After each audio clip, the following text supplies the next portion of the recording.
আজকে আমাদের প্রশ্ন হচ্ছে খুন এবং অপরাধজনক নরহত্যার মধ্যে পার্থক্য কী? মার্ডার এবং কালপেবল হোমিসাইডের মধ্যে কী পার্থক্য রয়েছে সেটি আজকে আমরা শিখব। নরহত্যা তথা হোমিসাইড দু ধরনের হয়ে থাকে। একটা হচ্ছে খুন, খুনকে আমরা বলতে পারি হত্যা, ইংরেজিতে বলতে পারি মার্ডার। আরেকটি হচ্ছে অপরাধজনক নরহত্যা অথবা বলতে পারি উদ্দেশ্যবিহীন নরহত্যা অথবা ইংরেজিতে আমরা বলতে পারি ক্যালপেবল হোমিসাইড। 1876 সালে রেজ ভার্সেস গোবিন্দা নামক একটি মামলায় বিচারপতি মেলভিল খুন এবং অপরাধজনক নরহত্যার অর্থাৎ 300 এবং 299 ধারার মধ্যে পার্থক্য নির্ধারণ করেছিলেন। সেই পার্থক্যগুলোই আজকে আমরা শিখব। প্রথমত, যদি হত্যা করার উদ্দেশ্য নিয়ে কাউকে মেরে ফেলা হয় তাহলে উহা সর্বদাই খুন হবে। অন্যদিকে হত্যা করার উদ্দেশ্য না থাকা সত্ত্বেও যদি কেউ মারা যায় সেক্ষেত্রে বিষয়টি অপরাধজনক নরহত্যা হতে পারে, আবার খুনও হতে পারে। অর্থাৎ খুন হবে যদি কেউ কাউকে উদ্দেশ্য নিয়ে পরিকল্পনা নিয়ে মেরে ফেলার উদ্দেশ্যেই তাকে আঘাত করে বা হত্যা করার উদ্দেশ্যেই তাকে আঘাত করে এবং সে যদি মারা যায় তাহলে সেটি অবশ্যই খুন হবে। আর যদি এমন হয় যে হত্যা করার বা খুন করার উদ্দেশ্য নেই, উদ্দেশ্য ছাড়াই কোনো পরিকল্পনা ছাড়াই তাকে আঘাত করা হয়েছে কিন্তু আঘাতের ফলে সে মারা গিয়েছে, ভিকটিম মারা গিয়েছে, তাহলে সেক্ষেত্রে সেই হত্যাটি অপরাধজনক নরহত্যা হতে পারে, আবার খুনও হতে পারে। আপনারা খুন এবং অপরাধজনক নরহত্যার উপরে যদি খুব ভালো ডিটেইলস জানতে চান তাহলে আপনারা আমার দণ্ডবিধির উপরে যে লেকচার আমি দিয়েছি সেখানে গিয়ে আপনারা দেখবেন। সেখানে 299 ধারা এবং 300 ধারার উপরে খুব ডিটেইলস আমি বুঝিয়েছি, ব্যাখ্যা করেছি এবং প্রত্যেকটি পয়েন্টের উপরে আমি এক্সাম্পল দিয়েছি। যেই ব্যতিক্রমগুলো রয়েছে সেগুলোর উপরে আমি এক্সাম্পল দিয়েছি। ওখানে গিয়ে যদি আপনারা দেখেন তাহলে আশা করি খুব ভালো বুঝতে পারবেন। এখানে যেহেতু আমি শুধু পার্থক্য নিয়ে আলোচনা করছি, এখানে আমি অত ডিটেইলস যাব না, এখানে কোনো এক্সাম্পলও দিব না, এখানে শুধু পার্থক্যগুলো উল্লেখ করব। যদি পরীক্ষায় পার্থক্য জানতে চায়, পার্থক্য হিসেবে প্রশ্ন আসে, আমি এই প্রশ্নের উত্তর যেভাবে আপনাদেরকে দেখাচ্ছি ঠিক সেভাবে লিখে দিয়ে আসলেও হবে, এর থেকে ডিটেলস লেখার দরকার নেই। দ্বিতীয়ত বলা হয়েছে যে ক্ষেত্রে খুন করার উদ্দেশ্য নেই কিন্তু ভিকটিম মারা যায়, সেক্ষেত্রে যদি প্রমাণ করা যায় যে অভিযুক্ত ব্যক্তি যেভাবে ভিকটিমকে মেরেছে বা আঘাত করেছে তাতে যে কোনো মানুষের মৃত্যু নিশ্চিত, তাহলে উহা খুন হবে।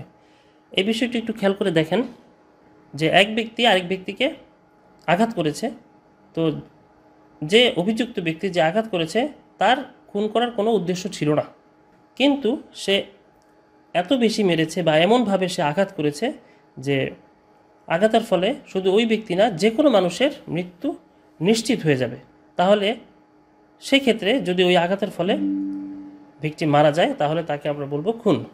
অন্যদিকে যদি প্রমাণ করা যায় যে অভিযুক্ত ব্যক্তি যেভাবে ভিকটিমকে মেরেছে বা আঘাত করেছে তাতে কোনো মানুষের মৃত্যু হবেই তা নিশ্চিত নয় কিন্তু মৃত্যু হতে পারে, তাহলে সেক্ষেত্রে আমরা সেটাকে বলবো অপরাধজনক নরহত্যা।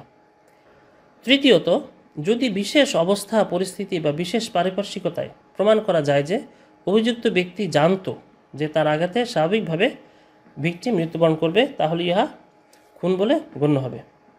অর্থাৎ রহিম করিমকে আঘাত করেছে, তো এমনভাবে আঘাত করেছে যে রহিম সে তার মনের ভিতরে সে জানতো যে এইভাবে আঘাতটি করলে করিম মারা যাবে, তো এরকমটা জেনে যদি রহিম করিমকে আঘাত করে এবং যদি করিম মারা যায় তাহলে সেটা খুন হবে।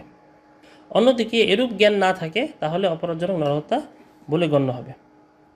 চতুর্থত, যদি প্রমাণ করা যায় যে যে আঘাত করেছে তা প্রকৃতির স্বাভাবিক নিয়মে ভিকটিমের মৃত্যু ঘটানোর জন্য যথেষ্ট তাহলে উহা খুন হবে।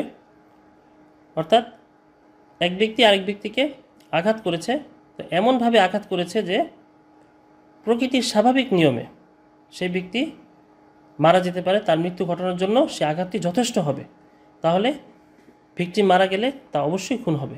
অন্যদিকে যদি প্রমাণ করা যায় যে অভিযুক্ত ব্যক্তি যে আঘাত করেছে তাতে ভিকটিমের মৃত্যু হবে সেই ব্যাপারে নিশ্চিত নয় তাহলে উহা অপরাধজনক নরহত্যা হবে।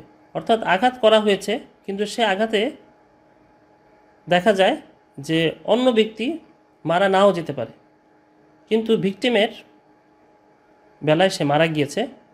এখানে আমি যদি একটা উদাহরণ দিই, খেয়াল করে দেখেন যে রহিমকে আঘাত করা হয়েছে, কিন্তু রহিমের লিভারে খুব বেশি রকমের সমস্যা রয়েছে। এখন আরেক ব্যক্তি এসে রহিমকে তার পেটে খুব জোরে আঘাত করলো, তো আঘাতটি গিয়ে লাগলো লিভারে।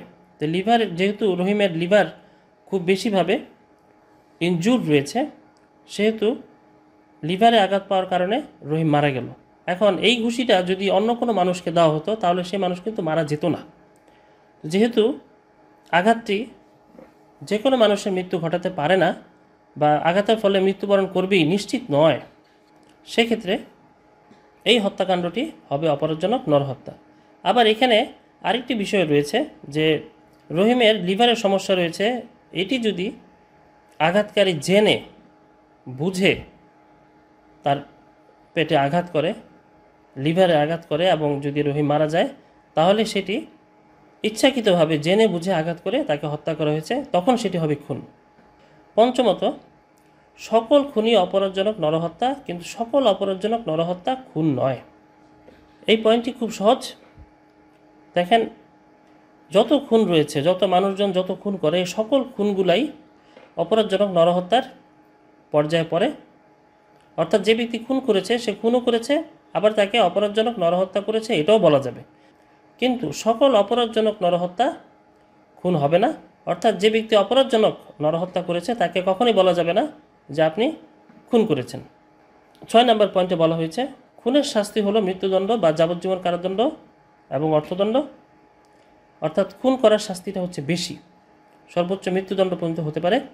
অন্যদিকে অপরাধজনক নরহত্যার ক্ষেত্রে শাস্তি হলো ক্ষেত্র বিশেষে যাবজ্জীবন কারাদণ্ড এবং ক্ষেত্র বিশেষে 10 বছর পর্যন্ত কারাদণ্ড এবং অর্থদণ্ড। অর্থাৎ শাস্তিটি কিছুটা কম।